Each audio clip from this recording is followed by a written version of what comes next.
The Lord will keep your going out and your coming in from this time forth and forevermore.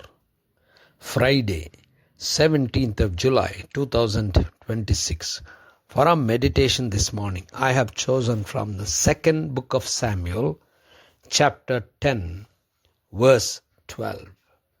Be of good courage, and let us be courageous for our people and for the cities of our God. And may the Lord do what seems good to him. Good morning, friends. All that we need to do is put our efforts completely and let God do the rest. Let us meditate upon this verse. The theme for this morning's meditation is do our part well. Ammonites and Syrians both planned to attack David. David sent Joab and his brother and the best army to fight against the Ammonites and the Syrians. When Joab realized that they had been covered from both front and rear, Joab told his brother Abishai to take the best of the men and go on to one side and fight the Ammonites. And he said, if Ammonites are strong, I will come. But if the Syrians are strong, you can come and help.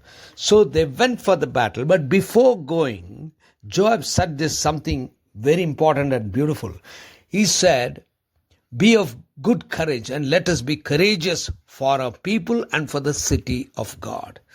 He said we need to fight our battles in the best of the ways. But however, he said, may the Lord do what seems good to him.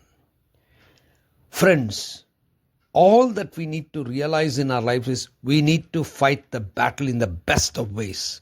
We cannot sit and wait for the Lord to do everything. We need to fight, give our best, and then we need to let God do what God wants to do. In all that we do, whether in our education or whether at workplace or whether putting effort for any kind of situations, we need to give our best. And then we need to let God do what is good for him. Friends, let us put the best of efforts in everything that we do. Let us be passionate in doing things for our people and for God, and let God do what seems good to him. Gracious God, our Heavenly Father, we thank you and praise you. Help us to look to you in everything and to glorify your name. In Christ's name we pray, Lord. Amen.